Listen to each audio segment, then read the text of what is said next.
Morning, everyone. I'm here today with Matthias Wesner. Matthias is a founder, owner, operator of Everything Bagelry. Started here in Sydney and now operating mostly in Bainbridge. Matthias, you want to give me a little background on the company? Yeah, so Everything Bagelry is only about 3 years old, and our real thing is supplying a handmade, clean ingredient, local product that can kind of put upstate New York on the map and become something big in supporting local retail around the area, because we are a very small community where upstate New York is a bunch of small communities, and the retail and mom and pop stuff really struggles around here, and so Everything Bagelry was partially created to support that mission. Yeah, it's a really great goal. Tell me a little bit about yourself. Where you're from, educational background. Where does Matthias Wesner come from? So I'm from Sydney. I was supposed to be the class of 2000. As far as educational background goes, I ended up quitting high school my senior year and becoming a roadie and going out on tour. And growing up around here, there wasn't much opportunity and not much that interested me, and I couldn't wait to kind of just like go out there and experience the world. And so I've lived all over. I've lived in LA, I've lived in Long Island, I've lived in Cincinnati, I've lived near the Washington DC area, and now I'm back here because of family mostly, and this is a great place to raise kids. Yeah. So I will get into the work side of it later, but bringing up family, what do you find is important in balancing family and work life? Where do you find that right balance, and do you ever struggle with that? Oh, it's a constant struggle. I don't know if I've found the right balance per se. I can say it's gotten a lot easier now than it used to be, now that I've built these businesses to the point to where it is something that I can be home more for. Building the live event production company, I was out on the road constantly. I missed a lot of things when my oldest, my son was growing up and whatever. 3 months at a time out on the road, only back for a couple weeks, and that's what it took to build the company. So now I've got a better home work-life balance than ever, but it's still not as great as I would, obviously love it to be. I actually just got off a plane last night from Omaha, because I still do have to go out and travel here and there to ensure the success of the company. But yeah, I mean, if you can't take care of your family, then work is really important. But if you work too much, you can't take care of your family, and so it's a difficult thing. I don't know if I found the balance, quote unquote, but I do understand its importance. So getting into Everything Bagelry, you told me it's not too old of a company, but how did you get into the bagel business? Obviously coming from productions, it's kind of a big jump. What was that like?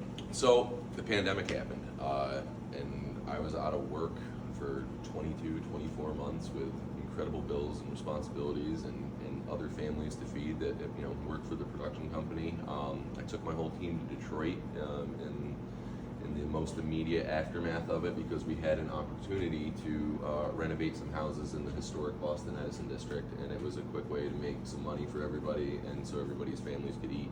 We did that for a few months, and then winter hit, and it was all construction and roofing and whatever was basically done for the season in Detroit. And so we all came home, holidays happened, and Tyler brought me the best bagel I'd ever eaten. I lived in Long Island, and I didn't eat bagels anymore when I came back home because there simply weren't any, and I was just shocked and amazed. I literally, since I had nothing to do but sit around and think, I was like, let's go right back to your kitchen right now. I need to see this happen.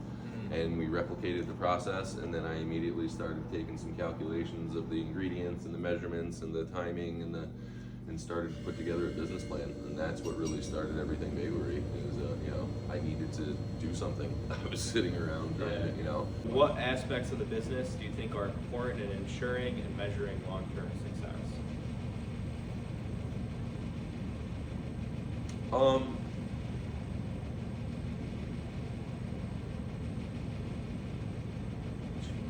Long term. Well, it's proper planning.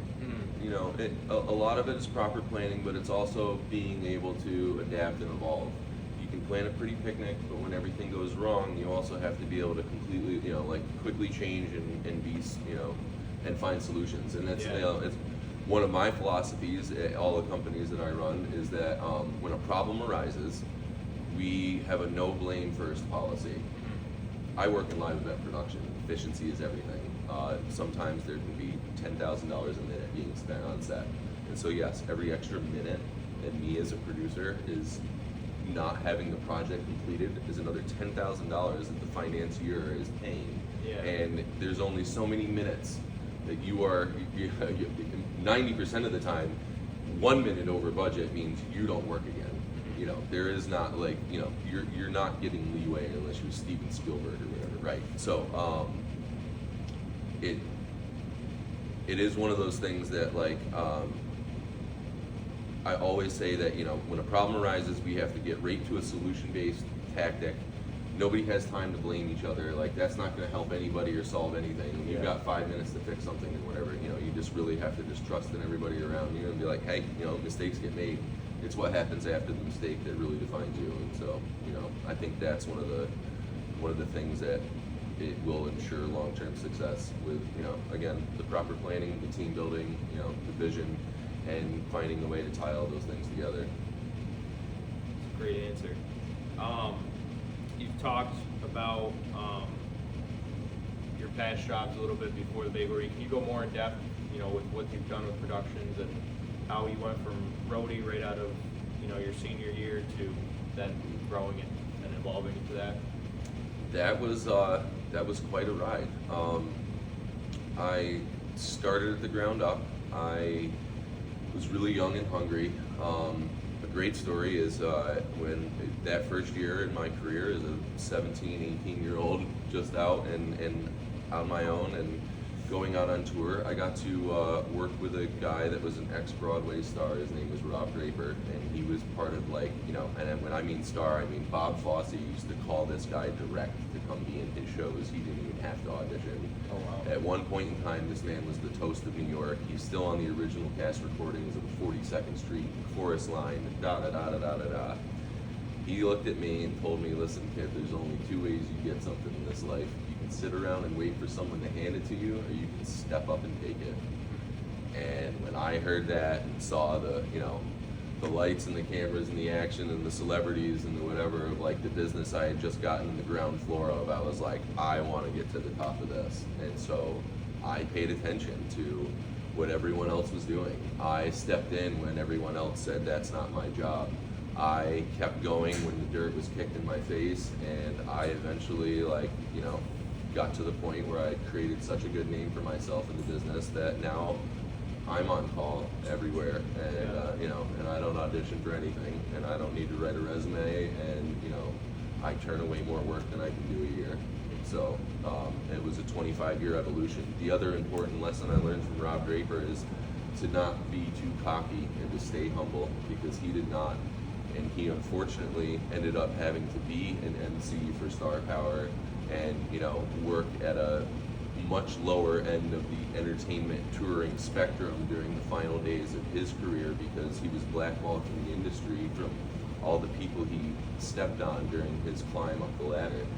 He was so big and so bold and so whatever, and he let everyone know it. And you know, eventually all those other cast members that he worked with all those years became the directors, the producers, the casting directors, and no longer wanted to have him around. And so I also learned that, you know, there is a peak and there is a fall, and you have to be humble, and you have to understand that, you know, even if you're riding the top right now, it can all be over tomorrow. Success, you know, rent is due every day. Yeah. For real success, rent is due every day. There is no, like, if you coast too long, you'll eventually fall out of the sky. So, yeah. I like that. Rent is due every day. I've never heard that. Yeah, rent is due every day. I didn't coin that. I've definitely heard that. Very basic and to the point way of, you know, keeping you in line and keeping you going. Now let's talk about Baked and Brewed a little bit. Yeah. Tell me, you know, for the last few years you've been just manufacturing bagels. You haven't had a storefront. Tell me what went into the idea and the reason behind having Baked and Brewed as a storefront. So, in the original idea and model of Everything Bagelry, beyond the wholesale, local, retail that we always wanted to support and do, we also had a vision to potentially take this to its own brick and mortar retail location that would compete against like a Starbucks, Einstein's, or Dunkin's, but in major metro markets, airports specifically. I really was thinking that, you know, the airport market in major cities, to have an everything bagelry location where you can get great coffee, bagels, the whole works, and have our own thing. So like that was always kind of an idea. And then an opportunity happened, is really what happened. We on September 22nd, we got a call from the owner of Muddy River, Jared Wood, about an opportunity of a cafe that was pulling out, and they wanted to then refill immediately. And so we thought about it, and we decided that it would be a great way to, for one, serve the community and help a growing business and end of town. The west end of Oneonta has gone through a whole bunch of development, and there's a group of guys over there passionately trying to like rebuild that end of town, and they've done a great job. And like that's why, you know, Muddy River is there and all that, you know, and the success that they're building. And so I thought it was a great opportunity to fill a gap and serve the community. I thought it was a great opportunity for us to test out some of our menu items, how we would go about doing the retail end of things in our own brick and mortar, and so that's kind of what, you know, spurred it. And then the other thing I saw was, you know, an impossible challenge, going from opportunity to operational in 10 days, and we actually did. And you know, full tilt operational. We created a new brand, the logos, got the hand-painted signs, got the website, got the social media, even had billboard ads up, even had like, you know, got it all put together, got partnerships with the best salmon company in the country, Acme, because of our affiliation through Bagel Fest. We got in all the, you know, all the best of the best, and literally opened in 10 days from just the idea. And it was like, we even went to Boston to pick up an espresso machine. We went to, you know, went to great lengths, and I had everybody running in all directions. And it was a pretty cool thing. And it's you know, becoming even more. And we look forward to doing more with it. Yeah. Awesome. What are some of your best sellers on that menu, and what is your personal, you know, favorite item? Best sellers are, you know, it's tough to say, but any of the breakfast sandwiches on our bagels, and or even the wraps and the whatever, you know, the chorizo is amazing. My personal favorite, of course, is the lox. I mean, that bagel and lox is about as good as it gets. Acme does a great job. They've been around since like 1903 or 1908 or something. Like they have this down. Yeah. Oh yeah. And with that, you said you're partnered with Muddy River in the same space. Describe the importance of that relationship being strong. You know, small business is small business, and how that community of small businesses is really important in success. Well, I mean, the community of small businesses is also what has, you know, helped everything Bagelry become a success. I can't tell you how many local people are a part of what is here. You know, there's tons of local entrepreneurs that have all pitched in their services and or, you know, utilized their networks and offered their resources to help this kind of mission. And so the actual direct space sharing that is happening at Muddy River with Ty's Taqueria and them, you know, it's just a matter of it's conglomerating our resources. A building like that with, you know, all that space and a beautiful retail facility, you know, it's thousands of dollars a month on a lease. And so, you know, Muddy River and or Ty's Taqueria by themselves, and certainly Bake and Brewed, you know, would have a difficult time pulling in that kind of revenue, because everybody still gets in line at Dunkin' and Starbucks, right? You know, we're not supporting enough local.